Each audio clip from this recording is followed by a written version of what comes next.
The child on her back was 3 years old, perhaps younger. He carried it to the well at the center of the village, and he dropped the child in the well. Each night was worse than the previous. One day he found himself eating dirt he was chewing.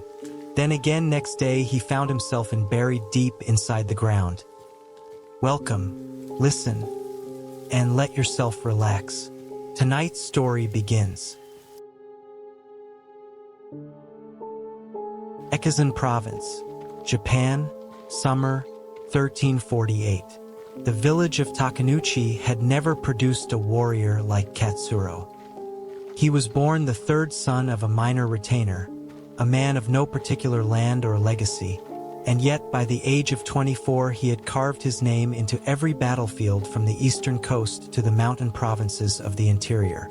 Not through cruelty alone, though he was capable of cruelty, but through something that unsettled even the men who fought beside him.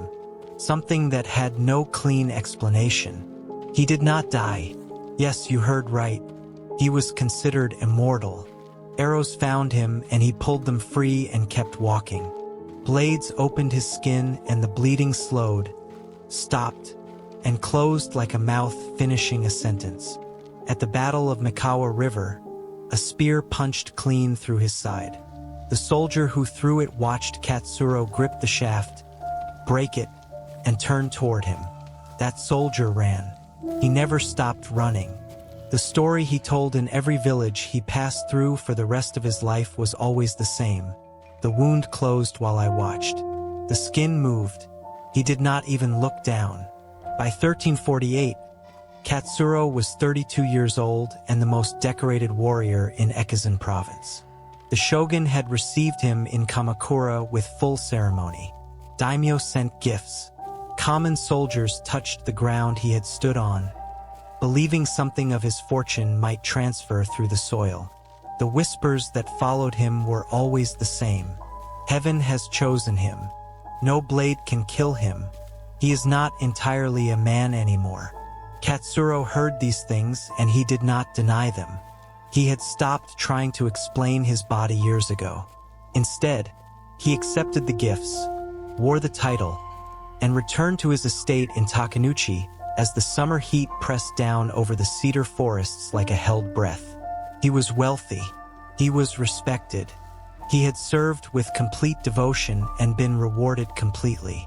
He believed, without doubt, that he was exactly where heaven intended him to be. He was wrong. This is where everything started. The first night it happened, there was no warning. He had eaten well. He had sat on the veranda and watched the fog come down through the cedar trees the way it always did in summer. Slow and low, curling around the roots, erasing the ground. He went inside. He lay down. He closed his eyes. And then he was on fire. Not metaphorically. Not in the vague and shifting logic of dreams. He was on fire the way a building is on fire, completely structurally with no part of him untouched. The flames were not at his skin. They were inside it, moving through muscle and bone with a heat so total and so intimate that his mind could not process it as pain at first. Processed it as wrongness, as something that should not be able to exist. Then it processed it as pain. He screamed and heard no sound. He tried to move and his body would not answer. The smoke entered his lungs and he felt each breath become shorter than the last. Felt his chest tighten and then lock.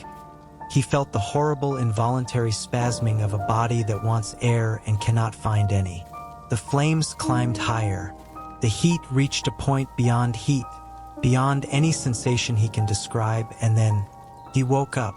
And there was nothing, no fire, the room was completely normal. He thought it was just a nightmare. He was on his futon. The room was dark and silent. The paper screen was closed. Somewhere outside a single frog was calling from the direction of the rice field. He sat up slowly and pressed both palms flat against the floor, grounding himself in the texture of the wood. He was soaked through with sweat. His hands were shaking in a way that hands that had never shaken through 43 battles had no right to shake. He sat like that until the sky outside began to gray. He told himself it was a dream. He told himself it with the full conviction of a man who has survived everything and therefore believes he can survive this too. He rose, he dressed, he ate. He went about his day in the summer heat of Takenouchi, and he said nothing to anyone. He was not afraid. Not yet. The second night he drowned. There was no water around him when he woke. No river, no pond, no well. Just his room and the dark. But the sensation was still in his body, the way cold stays in bone long after leaving an icy river. His lungs remembered. They kept trying to expel water that was no longer there. He coughed until his ribs ached, kneeling on his futon in the dark, and the coughing produced nothing, and the nothing was somehow more frightening than anything else. He had felt himself sink. He had felt the surface above him recede. He had felt his fingers drag upward through black water and find nothing to grip, and he had felt, and this was the part that stayed with him through the entire following day, the exact moment his body had stopped fighting. Not when he lost consciousness. Before that, the moment the body accepts, the quiet internal surrender that no warrior ever speaks of because no warrior is supposed to know that it exists. He knew it now. The third night he was executed. He was kneeling on gravel. He could feel each individual stone beneath his knees, sharp and precise and utterly real. And his hands were bound, and somewhere behind him he could hear slow, deliberate footsteps approaching. He knew what was coming. He had stood behind men in exactly this position himself, and he knew the sound those particular footsteps made. Unhurried, certain, the footsteps of a man completing a task. The blade came, and then came again, and again. He was executed 55 times in a single night. Each time the same moment. Each time full sensation. No mercy of numbness. No dimming at the edges. He was dying every night a different death. Burned. Drowned. Executed. For the past 2 weeks. By the end of the second week, he gave up on sleep. If these were nightmares, then staying awake should fix that. That's what he thought. He sat on the veranda each night as the sun dropped behind the cedar ridge, and he watched the darkness come the way a prisoner watches a door being locked. He stopped eating full meals. He stopped speaking unless spoken to. The older woman who managed his household noticed the state of him and said nothing, because she had learned over many years of service that some things a man has to arrive at himself. The shadows at the corners of rooms during daylight were the first sign that the nights were beginning to follow him into the days.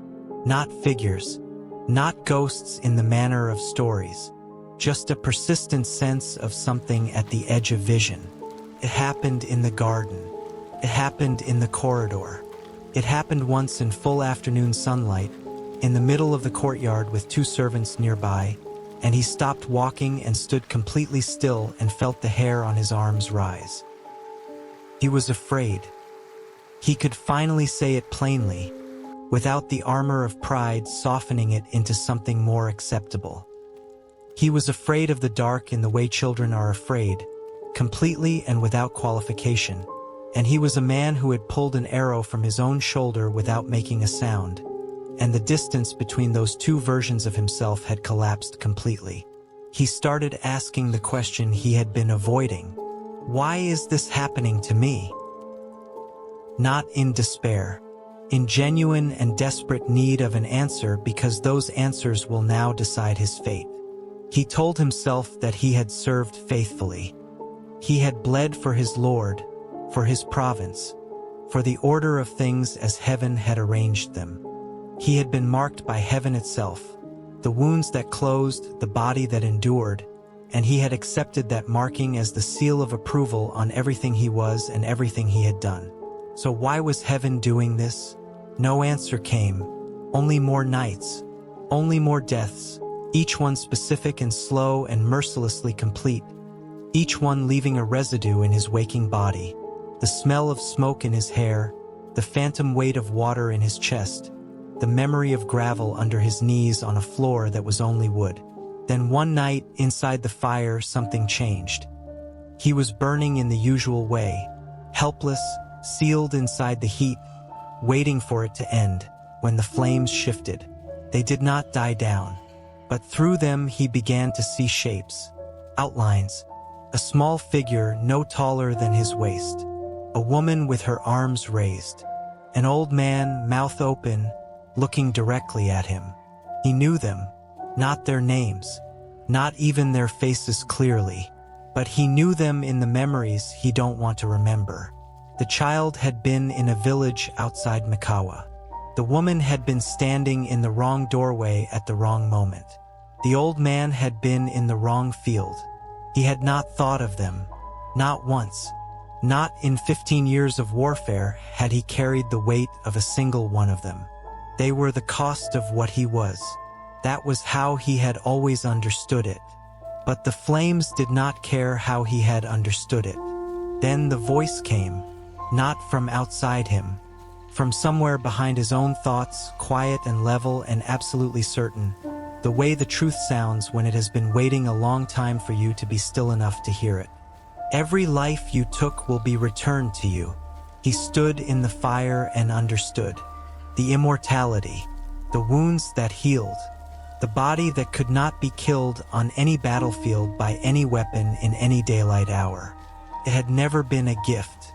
It had not been heaven's approval or a mark of favor or any of the things he had spent 15 years believing. It had been preparation. He had been kept alive, perfectly carefully, so that there would be enough of him left to pay what he owed. He was not reliving nightmares. He was reliving their deaths.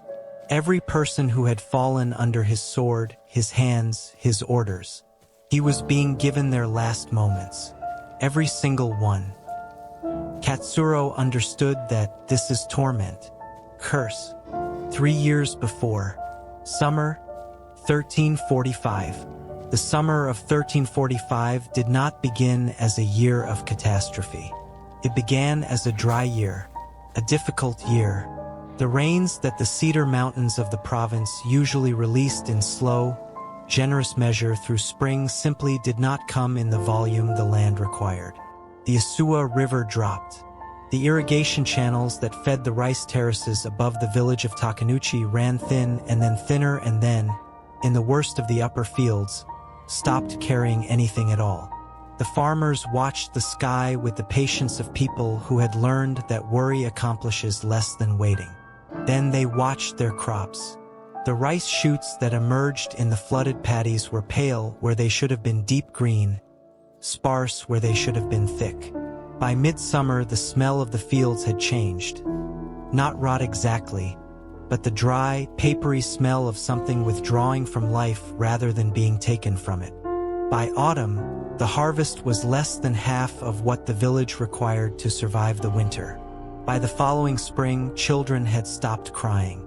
Not because they were comforted, because they were too weak, because the body, when it has been without adequate food for long enough, stops spending its remaining energy on noise. The children of Takenouchi and the 3 villages surrounding it sat in doorways in the summer heat of 1345 with their arms resting in their laps and their eyes tracking movement slowly, like very old men. Mothers held infants who had gone quiet.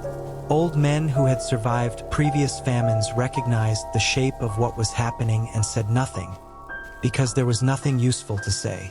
The rivers were low. The crops were failing. The granaries that the daimyo kept in the administrative compound at the edge of the province were full. Had been full all winter, spring, were full now in the burning summer of 1345, and the granaries stayed locked. 40 miles north, in the fortified compound of Lord Imagawa, the summer was a different season entirely. The kitchens of the compound produced 3 formal meals daily and maintained a constant supply of supplementary food for the household staff, the guards, the various administrative officials who moved through the corridors with documents and purposes. Lord Imagawa himself ate in the manner appropriate to his station, which is to say, in excess with performance. Lacquered trays arrived in sequence. River fish prepared 4 ways. rice of a quality that the farmers who grew it would not have recognized as the same crop they cultivated. Preserved plum, pickled vegetables, clear broths that took an entire day to produce. In the evenings there was music. A woman with a biwa sat near the garden screen and played while Lord Imagawa received his favored retainers. They drank. They discussed the affairs of distant provinces as though they were weather, interesting to observe, inconvenient occasionally, ultimately passing. Someone told a story that produced laughter. The biwa played on. 40 miles south, a woman was dividing a single bowl of thin rice gruel between 4 children and eating none of it herself, and telling them it would be better soon, and believing this less each time she said it. The lords were enjoying the luxury, while villagers were dying from hunger. But this isn't the worst part. The first petitions arrived at the compound gate in early summer. They were written with care, with the careful, deferential language that common people learn to use when addressing power, language that wraps desperation in so many layers of courtesy that the desperation itself sometimes fails to arrive. The village headman described the situation accurately. Crop failure, river levels, children and elderly dying. A request, respectful, formal, accompanied by appropriate ritual self-abasement, for access to emergency grain stores. The petitions were received. They were placed on a desk.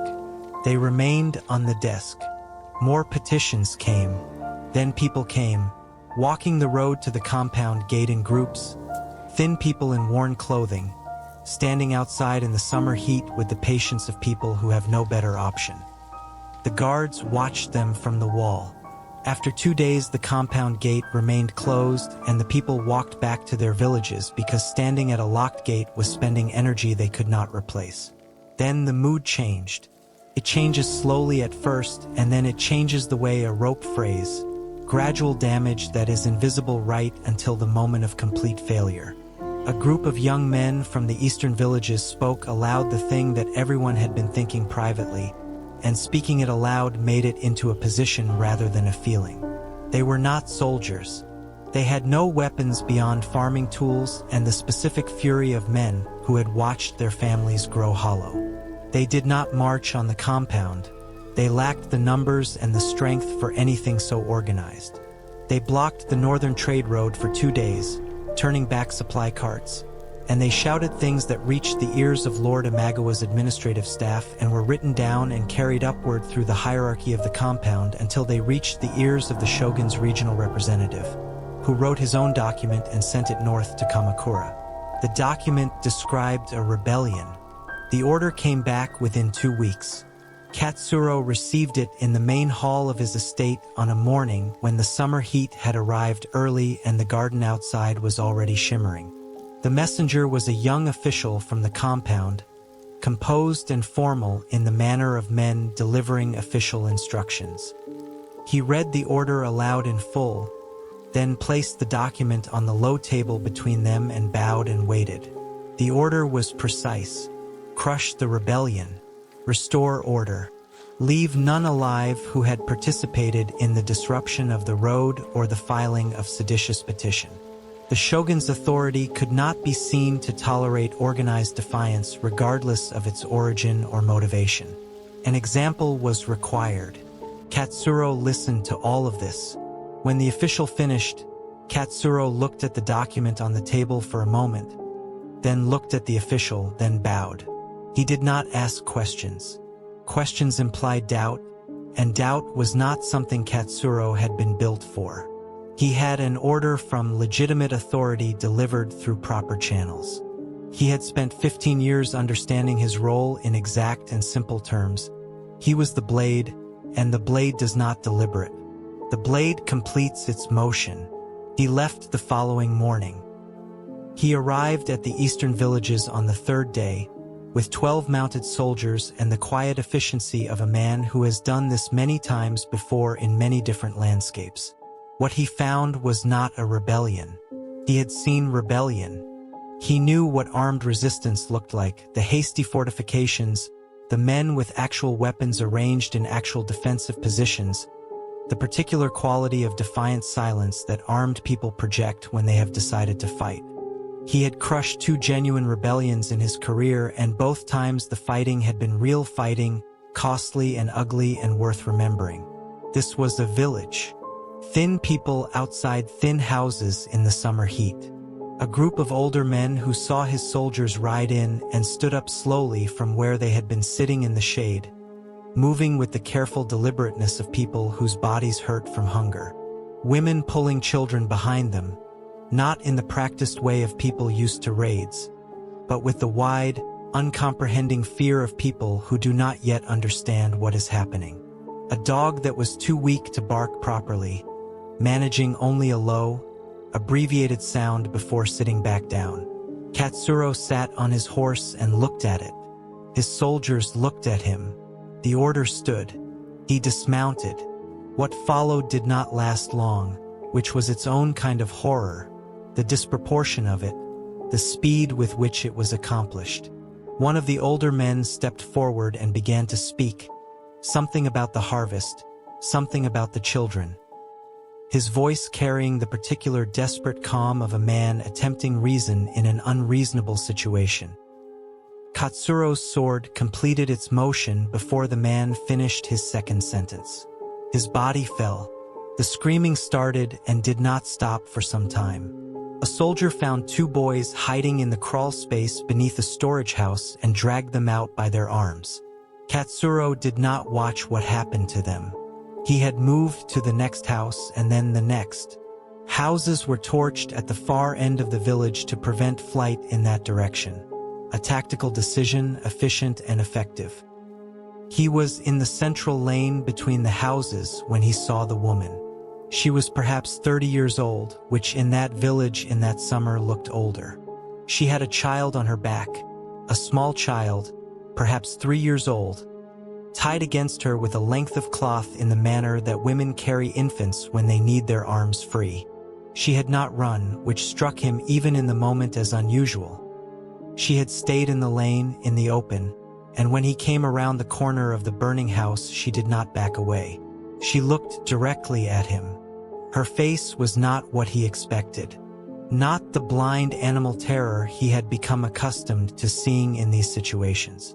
Something else. Something that had passed through terror and come out on the other side into a place that was very still and very clear. We only wanted to live. Her voice was quiet, almost conversational, as though she were explaining something simple to someone who had simply not understood yet. She stepped forward and gripped his armor, the chest plate, both hands, her knuckles pressing white against the lacquered surface, and she looked up at him from a distance of less than a foot with those clear, still eyes. You will remember us. Not a curse spoken in fury, not a dying woman's desperate invocation. A statement, the tone of someone communicating a fact that she was entirely certain of. He drove his sword in her skull. Her grip broke. The child on her back was 3 years old, perhaps younger. He carried it to the well at the center of the village, and he dropped the child in the well. He walked away and he did not look back, and he felt nothing, or told himself he felt nothing, which in that moment was close enough to the same thing that the difference did not matter.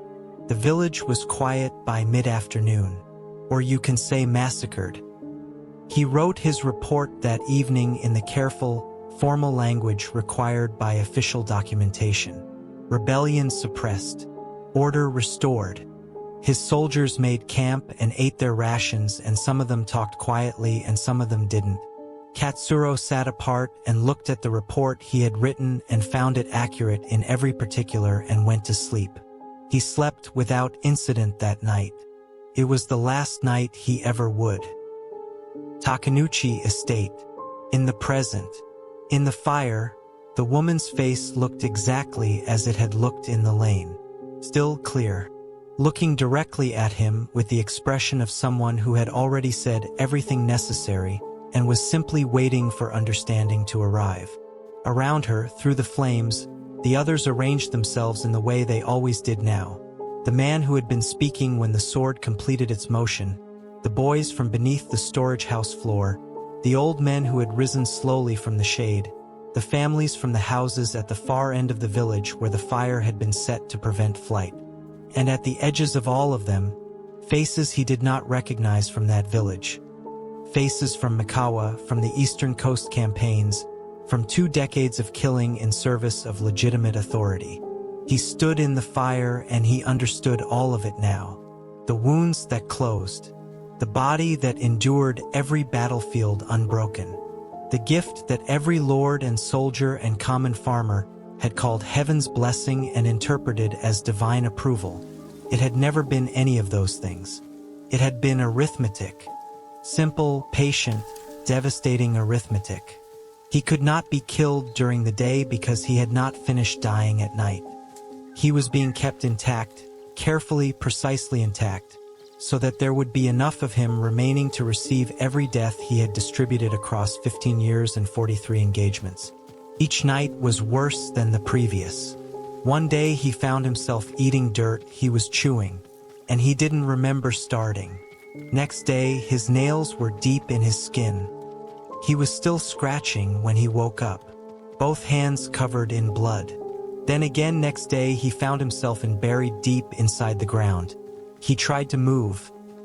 After screaming for 2 days for help, his servants found him with the help of a dog. He realized he was even losing control of his own body. He was feeling their pain. Their every final moment, every last sensation, every specific and individual experience of ending that he had delivered to people who had mostly not been soldiers and mostly had not deserved it, and had certainly not deserved to have it delivered by a man who felt nothing and wrote accurate reports afterward. The woman's hands were on his chest plate again. He could feel the pressure of her knuckles. You will remember us. Not a curse. A promise she had already known would be kept. The fire climbed and Katsuro stood in it and thought about the number of nights remaining, and the number of faces he had already seen, and the number of faces he had not yet seen, and understood with complete and terrible clarity that the number he had not yet seen was vastly, vastly larger. The flames gave no comfort of ending. They simply burned. The dead won't let him live and neither die. The night is quiet again. Rest well, until the next story.